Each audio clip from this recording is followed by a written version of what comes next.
Bonjour les résilientes. Désolée pour les quelques minutes de retard, les petits soucis avec Facebook. Alors dites-moi qui est là. Faites-moi peut-être des commentaires en dessous de cette vidéo parce que moi j'aime bien que les lives soient interactifs. Et puis si vous voyez cette vidéo en replay, ben, n'hésitez pas à me poser des questions, à me partager vos ressentis, vos prises de conscience. C'est toujours plus sympa d'interagir, puis c'est le but aussi du groupe d'échanger, de partager. Alors aujourd'hui, le live va être consacré à comment faire face à ce grand vide après un deuil, et notamment après les obsèques et durant, on va dire, la première année. Et pendant que je vois qu'il y a des gens qui sont connectés, donc faites-moi un message si vous m'entendez bien, si vous me voyez bien, puis peut-être partager ce que vous vivez en ce moment et comment vous allez aujourd'hui.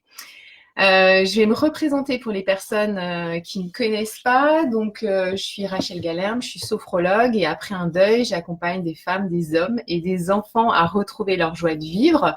On m'a interpellée il y a pas longtemps en me disant pourquoi le groupe des résilientes, pourquoi tu accompagnes pas d'hommes. Alors j'accompagne aussi les hommes, mais il se trouve que depuis 3 ans, depuis le début de mon activité, eh bien j'ai accompagné très très peu d'hommes. Donc peut-être qu'ils sont pas dans mon énergie, peut-être que voilà, mais je suis tout à fait consciente que beaucoup d'hommes comme de femmes traversent un deuil et ont besoin aussi d'aide. Donc et du coup, j'ai décidé un peu de féminiser, on va dire, ma communication.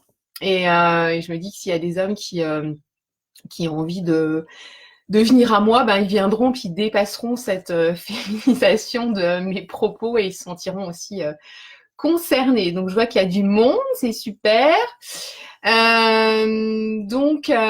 bien, je vais commencer. Donc, je voulais vraiment partager avec vous, échanger avec vous sur cette période, donc après les obsèques, où on a été dans l'organisation, certainement beaucoup dans l'action, et on se retrouve seul à la maison, même si souvent il y a encore de la famille proche qui est là, mais en tout cas il y a vraiment un calme qui s'installe, et on commence à se demander comment on va faire face à tout ça. Comment on va avancer, quel sens va prendre notre vie, comment ça va être possible de poursuivre. C'est des questions qui sont encore floues aussi parce qu'on est dans un espèce de brouillard. Et c'est une période qui va durer. Alors, j'aime pas trop donner de durée parce que pour moi, il y a autant de deuil que le deuil, c'est unique, c'est vraiment personnel, et il y a autant de deuil que de personnes endeuillées. Mais c'est important de quand même avoir des repères pour pas perdre confiance. Donc cette phase, il y a la première phase du choc où on est complètement anesthésié, et puis après les obsèques, on rentre dans une deuxième étape sur le processus de deuil qui va durer à peu près un an et demi. Encore une fois, c'est vraiment variable d'une personne à l'autre, mais c'est à peu près ce qu'on évoque. Et dans cette phase, en fait, par rapport au grand vide qu'on va évoquer, eh bien en fait, on est tiraillé, je trouve, entre deux choses. La première chose, c'est de fuir ce grand vide, de fuir cette absence, et souvent de fuir cette souffrance de l'absence. Et puis, on est tiraillé aussi entre garder le lien vraiment avec le défunt, de pas le lâcher. Alors, cette fuite, elle est inconsciente, bien sûr, elle est complètement inconsciente. C'est un peu, moi, comme je la vois, j'ai souvent parlé de tsunami et je suis pas la seule. Euh, c'est comme s'il y avait ce tsunami qui arrivait, là, vous voyez la vague qui arrive énorme, et vous vous mettez vraiment à courir. Parce que voilà, c'est la souffrance, vous la voyez débouler et vous mettez vraiment à courir, courir pour la fuir et pour fuir ce grand vide. Et forcément, cette course, elle a un impact fort sur le corps. Moi, je trouve qu'on n'en parle pas assez dans le deuil, et les médecins, je trouve, on n'en parle pas assez. Il y a des médecins, une fois qu'ils sont dans notre groupe et qui n'en parlent pas assez, il y a un impact fort parce qu'en fait, cette course, eh bien, ça provoque des tensions hyper fortes dans tout notre corps. On est sur le qui-vive tout le temps, d'où des problèmes au niveau respiratoire, des problèmes au niveau du dos, on a mal partout, forcément on dort très mal, voire on dort pas, ce qui ne nous aide pas non plus à reprendre de l'énergie et à aller mieux. Donc ça, c'est la première chose, ça a vraiment un impact. Et cette fuite, elle est complètement inconsciente. Mais c'est vrai que la première réaction, c'est ça, c'est de fuir ce grand vide, c'est de fuir cette souffrance. Et puis la deuxième chose en parallèle, en fait, c'est dans cette période-là, on garde le lien, on essaye de garder le lien avec le défunt. Et ça peut se manifester par des choses qui pour nous et puis pour l'entourage, ça peut paraître complètement dingue, quoi. Et n'hésitez pas à me commenter si ce que je vous partage vous parle et fait écho. Donc dans cette recherche, eh bien, c'est ça peut être des choses comme je pense à une dame que j'ai accompagnée il y a quelque temps qui avait perdu sa fille adolescente qui était malade et elle portait les vêtements pendant plusieurs mois. Elle a porté les vêtements de sa fille. Dans mes programmes, il y a des appels de groupe, on est en ligne, je l'accompagnais par Skype. Ben, je la voyais avec ses habits, les habits. Elle le disait d'ailleurs. Elle écoutait la musique de sa fille. Elle allait dans les lieux où sa fille allait. Elle visionnait toutes les séries que sa fille regardait et c'était sa façon à elle de garder ce lien. Bien sûr, autour, l'entourage ne comprenait pas et son mari s'inquiétait, il se demandait même si elle devenait pas folle. Et c'est vraiment quelque chose qui est tout à fait normal. Pour ma part, je vais vous partager mon expérience, moi, de ma recherche comme ça et de garder ce lien. Moi, quand Jeff s'est suicidé, la première année, dans la rue, il m'est arrivé une bonne dizaine de fois, je pense, je voyais un gars qui était devant moi dans la rue qui marchait de dos. J'étais persuadée que c'était lui. Mais vraiment, c'était sûr, c'était lui. J'étais convaincue de ça. Et il m'est arrivé plusieurs fois de mettre la main sur l'épaule de la personne, du type en question, et le gars se retournait et je voyais bien que c'était pas lui. Donc et à chaque fois je me disais non mais t'es con, tu deviens cinglé quoi, tu deviens folle. Et en fait cette phase-là de recherche, elle est vraiment elle est normale et elle est inconsciente, hein, ça nous dépasse un petit peu, mais c'est quelque chose qui est vraiment voilà, qui se passe et pour beaucoup de gens, donc c'est une vraie réalité et c'est normal. C'est un mot que j'utilise beaucoup dans mes accompagnements, mais voilà, faut le savoir et on n'en a pas toujours conscience. Donc par rapport à ce grand vide et à cette période qu'on vit, la première chose que je voulais vous partager, c'est de vous inviter à vous méfier, à être prudente par rapport au fait de vouloir remplir ce vide. On peut être amené pour combler ce vide à être beaucoup dans l'action. Alors, par exemple, d'un point de vue professionnel, alors il y a 15 jours, j'ai fait un live sur comment dépasser l'anxiété de la reprise du travail et je suis convaincue que la reprise du travail, elle nous aide vraiment à nous restructurer, à nous restaurer, à reprendre confiance en nous grâce à toute la routine, à tous les rituels.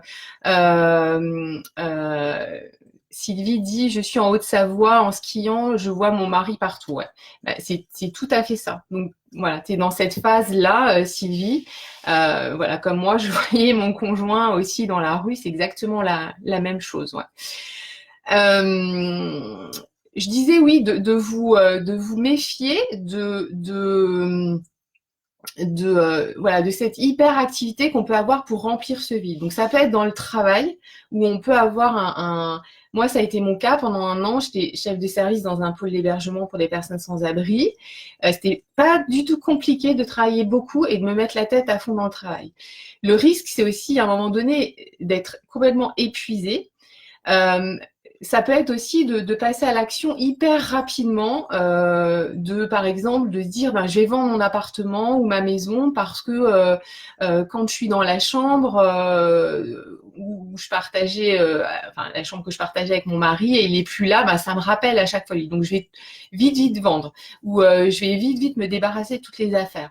Donc ce vide, voilà, il peut nous pousser aussi à ça. Donc je vous invite vraiment à être attentive à ça parce que en fait ce vide il va arriver par vagues. Il va arriver par vagues parce que en fait ce que j'appelle ça le plan Vigipirate.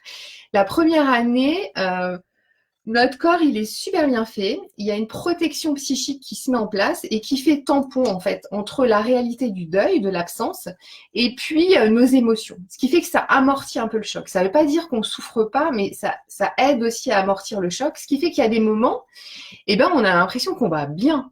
Et c'est une réalité, on est sincère avec nous-mêmes. Mais en fait, c'est une illusion parce que quelques jours après, on peut se prendre une vague en pleine poire et être complètement submergé par nos émotions et et être au fond de notre lit, à pleurer tout le temps, à pas être bien. Et ces montagnes russes là, elles s'atténuent aussi après la première année. Il peut y en avoir encore, bien sûr, mais ça se calme. Donc vraiment, soyez vigilantes par rapport à ça, de pas être à fond, mettre la tête dans le guidon dans le boulot, ou des fois c'est pour les enfants, mais aussi voilà, d'avoir en tête ça, d'être vigilante par rapport à ça. Macha dit, cette vague m'est arrivée quasiment à la fin de la 3e année. Bon ben voilà, c'est pour ça que j'aime pas trop donner de date, Macha, et de durée, parce que voilà, on avance toutes à notre rythme et vraiment, et il faut être ok avec ça. Il y a des déclencheurs, voilà, qui se font à différents moments bah, ça serait intéressant, Macha, que tu nous dises comment tu as dépassé cette vague, quoi, ce que tu as mis en place. Merci.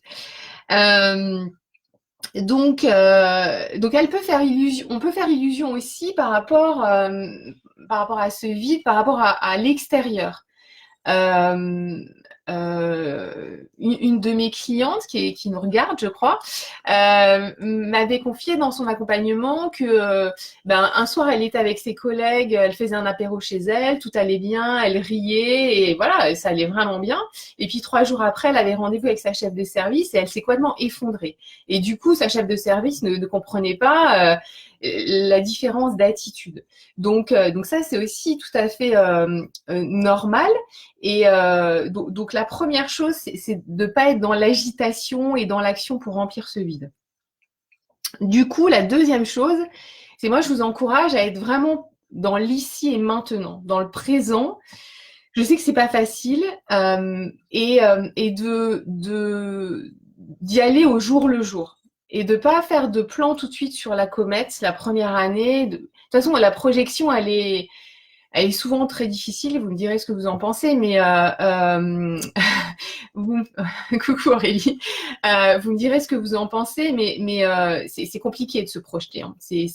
On est dans un brouillard tellement épais que c'est pas facile, pas facile. Donc être ici et maintenant, prendre les choses au jour le jour et vous demander tous les jours de quoi j'ai besoin aujourd'hui et qu'est-ce qui peut me faire du bien aujourd'hui. Ça va être souvent des petites choses. Hein. Ça va être peut-être aujourd'hui, ce qui me ferait du bien, c'est de cuisiner, c'est peut-être d'aller au resto, c'est peut-être de jardiner, c'est peut-être d'aller courir, c'est peut-être d'aller me faire masser, c'est peut-être juste être dans un parc, posé au soleil sur un banc, juste pendant 10 minutes. C'est de se poser cette question-là, juste pour moi, et vraiment juste pour vous, hein, pas pour vos enfants, pas si vous avez perdu un enfant, pas pour votre mari, mais vraiment juste pour vous. Je sais que c'est pas simple parce qu'on a du mal au début à s'autoriser aussi à faire des choses pour soi et faire des choses qui nous font du bien. Mais ça va aussi aider à apaiser ce vide, à le calmer tranquillement à votre rythme. Je regarde s'il n'y a pas d'autres commentaires. N'hésitez pas à partager vos prises de conscience, vos questions. Voilà, il y a pas mal de monde qui est présent, donc c'est super. La troisième chose par rapport à ce vide, c'est de s'autoriser vraiment à décharger, à vider toutes ces émotions. Alors vous allez me dire comment. Ça peut être vraiment en parlant des circonstances de la mort, de votre proche, de ce qui s'est passé, des souvenirs, de ce que vous avez vécu. Et souvent on a une fausse croyance, c'est de se dire si j'en parle, je vais m'effondrer, quoi. je vais pleurer, je vais être dans les choux, là, je vais être... Et c'est vraiment une fausse croyance parce que plus on va le faire, plus ça va vraiment améliorer notre santé, ça va éclaircir nos idées, ça va nous apaiser. Donc vraiment en parlant, parlant. Alors des fois on me dit, mais dans mon entourage, je peux pas trop en parler ou j'ose pas, etc. Donc moi, dans mes accompagnements, j'ai une visualisation qui est vraiment focus là-dessus. On travaille vers qui, se dire vers qui, à qui je vais pouvoir parler, à qui je vais pouvoir demander de garder mes enfants, à qui je vais pouvoir faire confiance, etc. Et parfois, c'est aussi, on se dit, je vais pas en parler à des personnes qui sont concernées. Voilà, il y a pas longtemps, j'ai fait une séance gratuite avec une personne qui me disait, ben, je pourrais en parler. Son conjoint était décédé à sa sœur, mais je veux pas l'embêter avec ça. Je veux pas être lourde avec ça. Et moi, je lui disais, mais vas-y, parle-lui en, parce que toi, ça va t'aider, et elle aussi, ça va l'aider sur son chemin du deuil. Et vous allez partager ça ensemble, vous allez vous soutenir. Peut-être que vous allez pleurer, mais c'est ok, vous allez vous prendre dans les bras, et ça va vous faire beaucoup du bien. Donc vraiment, voilà, continuez à en parler. Après, ben, vous orientez aussi, si vous le souhaitez, vers des professionnels qui sont formés au processus de deuil, où vous allez pouvoir évacuer ça aussi et faire un travail là-dessus. Et évacuer, ça veut dire aussi, peut-être pour vous, si au niveau de la parole, vous n'êtes pas, voilà, vous arrivez pas, vous n'êtes pas à l'aise, enfin c'est pas votre truc ou c'est pas possible aujourd'hui, et c'est encore une fois c'est ok. Ça peut être d'écrire. Ça peut être d'écrire à la personne qui est partie, de lui écrire tout ce que vous ressentez, de les journées que vous vivez, votre colère, votre culpabilité, vraiment de lâcher tout ça sur le papier. Ça peut être aussi un très très bon outil pour évacuer. C'est quelque chose qui est pour vous. Donc écrivez voilà comme ça sort. On s'en fout du style, des fautes d'orthographe, etc. Mais ça peut être aussi un moyen d'évacuer ses émotions. Évacuer ses émotions, ça peut être aussi... il y a une dame l'autre jour qui me disait, mais moi je vais dans les bois, je fous des coups de pied aux arbres. Elle me disait, si quelqu'un me voit, ils vont dire, elle a complètement craqué. Mais oui, c'est ça. Et de faire voilà ce que vous ressentez au niveau du corps, de lâcher. En sophro, on travaille beaucoup avec des exercices comme ça pour lâcher et l'allier à la respiration. Mais ça peut être vraiment voilà tout ce qui vous passe par la tête pour vous libérer de ces émotions-là, pour crier, enfin vraiment mettre des coups de poing dans des coussins, enfin vraiment lâcher, parce qu'en fait faut vraiment décharger toutes ces émotions. C'est vraiment une décharge mentale qu'on va lâcher, et ça va vous aider aussi tranquillement à avancer et à aller mieux. Voilà, je ne sais pas s'il y a des commentaires par rapport à ce que je viens de partager. N'hésitez pas.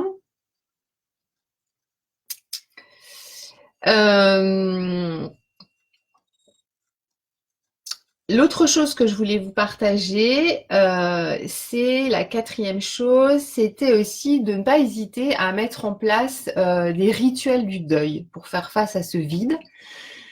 Alors ça mériterait vraiment un Facebook Live, je pense qu'un jour j'en ferai un sur ce sujet. Les rituels, c'est vraiment thérapeutique et c'est très aidant. Ça peut être... alors après, on peut inventer plein de rituels, mais je vous en donne quelques-uns. Ça peut être d'installer chez vous, dans une pièce, une photo de la personne qui est partie avec une petite bougie et de vous dire que tous les matins, vous allez lui parler, vous allez lui allumer cette petite bougie, vous allez voilà, vous recueillir, voilà, ça peut être ça. Il y a des personnes, bien sûr, qui, par exemple, vont aller tous les jours se recueillir sur la tombe de la personne qui est partie. C'est ok aussi. Après, il y a des actions qui sont encore aussi plus symboliques. Ça peut être de planter un arbre en réunissant vos amis, votre famille et de faire ça ensemble. Donc, c'est la symbolique aussi de l'arbre qui continue à vivre, qui est présente, qui pousse. Ça peut être... si vous avez vécu la perte d'un enfant, notamment dans le cadre d'un deuil périnatal. Moi, il n'y a pas longtemps, je suis membre d'une association, le jour d'après, qui accompagne des personnes endeuillées. Et l'association avait organisé un lâcher de ballon à Nancy. Et c'était très fort parce qu'une maman me disait, ben voilà, elle avait chacune avait mis le nom, les papas aussi d'ailleurs, et les frères et sœurs, le prénom de l'enfant qui était parti. Et elle me disait, ben c'était dur pour moi. Elle me disait, je tenais ce ballon et cette ficelle et ce ballon. Il faut lâcher son ballon. Elle me dit, symboliquement, c'est fort, ça veut dire je lâche mon ballon, je laisse partir mon enfant et je le vois s'éloigner. Donc ça peut aussi être des choses, ça fait partie des rituels, les lâcher de ballon, qui peuvent vous aider, voilà, à visualiser voilà ce départ et à le rendre peut-être plus concret, à l'accepter, et puis de vous retrouver, voilà, pour celles qui ont vécu un deuil périnatal, avec d'autres mamans, d'autres papas qui ont vécu la même chose. Donc se rendre compte, je me souviens d'un papa avec qui j'ai discuté ce jour-là qui me disait, je pensais pas qu'il y avait autant de parents qui vivaient ça. Et lui, ça lui a, voilà, il a pu échanger avec d'autres papas, etc. Donc c'était très fort aussi. Donc les rituels, ça peut être quelque chose qui vous aide vraiment très fort à faire face à ce vide. Et la dernière chose, la cinquième chose que je voulais vous partager, c'était aussi alors peut-être grâce à l'écriture aussi, mais de mesurer aussi votre chemin. Parce que même si vous venez de perdre quelqu'un depuis 1 mois, 2 mois, vous avez déjà avancé par rapport à ce deuil et vous avez déjà commencé à construire un autre lien intérieur avec le défunt. Alors, on n'en a pas conscience. Moi, dans mes accompagnements, c'est la première chose que je dis aux femmes que j'accompagne, c'est de se munir d'un cahier. Et elles partagent leurs avancées dans le groupe qui est réservé à mes clientes toutes les semaines. Pour voir là où on en est, de faire un point à la fin de la semaine. J'ai avancé, j'ai pris conscience de ça. Donc, bon, bien sûr, elle travaille sur tous les outils que je leur amène, mais de se rendre compte qu'on avance. Parce que souvent, notamment quand on est dans un creux, dans un down, on se dit, je vais pas m'en sortir. Ça y est, ça recommence. C'est lourd, etc. Et en fait, on mesure pas tout le chemin qu'on a déjà fait. Et ce creux, souvent, alors une émotion déjà, sachez qu'elle dure 3-4 minutes, hein, donc elle passe. Et ce creux, ben voilà, c'est aussi le signe qu'on passe souvent à une nouvelle étape et qu'on grandit à nouveau et qu'on passe un cap. Donc, de mesurer tout le chemin qu'on a fait et d'avoir en tête que ce creux, c'est pas négatif, on régresse pas sur notre chemin de deuil, mais c'est aussi un passage, une étape pour passer une étape. Donc, dans ces moments-là, ben voilà, moi avec mes clients, je leur dis toujours, faites un message dans le groupe, on est là, on vous porte, on vous soutient, on vous encourage. Mais c'est aussi, peut-être téléphoner à une amie, à quelqu'un de votre famille. Voilà, c'est de continuer, mais de garder vraiment confiance par rapport à ce moment de creux et d'avoir conscience de tout le chemin que vous avez déjà parcouru et de savoir voilà que par rapport à ce vide, il évolue, il s'apaise tranquillement aussi à son rythme. Donc voilà ce que je voulais vous partager ce matin. Je sais pas s'il y a des questions, des commentaires, des prises de conscience. Je sais qu'il y a toujours un petit décalage par rapport au message. Ah mais si, j'avais pas vu. Aurélie, tu dis les vagues, encore 2 ans après, elles arrivent, mais elles durent moins longtemps et plus rares. Le down peut être moins destructeur. Ouais. Parce que j'ai apprivoisé ce vide et ces downs, j'ai découvert au fil du temps que juste après, je suis plus haute qu'avant. Voilà ce que je disais. Je suis dans un état encore meilleur qu'avant le down. Yes, c'est top. Voilà, c'est ce que effectivement j'évoquais. On passe des paliers comme ça au fur et à mesure, et ce qui n'empêche pas à des moments d'avoir des creux, mais de savoir que ce creux il va passer et d'aller chercher les ressources aux bons endroits pour passer ce cap. Voilà. Sylvie qui dit j'aimerais dormir la nuit. Alors, ouais, c'est quelque chose qui est aussi auquel il faut s'attaquer vraiment et qui est important, Sylvie. Et les problèmes de sommeil sont encore certainement. Alors, je sais pas du tout où tu en es dans ton deuil, mais souvent, voilà, le sommeil c'est quelque chose qui se retravaille au fur et à mesure. Donc par rapport à la parole, par rapport à évacuer ses émotions, par rapport à travailler. Alors moi en sophro, sur le deuil, je travaille des exercices vraiment spécifiques qui aident aussi par rapport au sommeil qu'on peut mettre en place avant d'aller au lit ou pendant le réveil nocturne pour s'apaiser. Après il y a aussi la méditation, il y a le yoga, il y a ces choses-là. Mais pour moi, quand on continue à avoir ces problèmes de sommeil, c'est que la journée, voilà, on doit continuer à travailler sur ses émotions, à lâcher. Peut-être que tu as encore besoin de parler de ce deuil, d'évacuer, voilà. Mais c'est pas une fatalité de pas dormir. Et on peut vraiment le retrouver. Après, moi, quand on travaille ensemble, on essaye de voir à quel moment. Est-ce que c'est des problèmes d'endormissement? Est-ce que c'est des réveils nocturnes? Donc c'est différent et on peut mettre en place aussi plein d'outils, j'allais dire, outils sophro par rapport à ça qui aident et qui aident du coup à avoir un impact sur le sommeil. Mais c'est vrai que tu as raison de le mettre en avant. C'est quelque chose auquel on doit s'attaquer aussi rapidement parce que si on dort pas, on peut pas retrouver de l'énergie. Donc voilà, donc il y a des choses à mettre en place, Sylvie.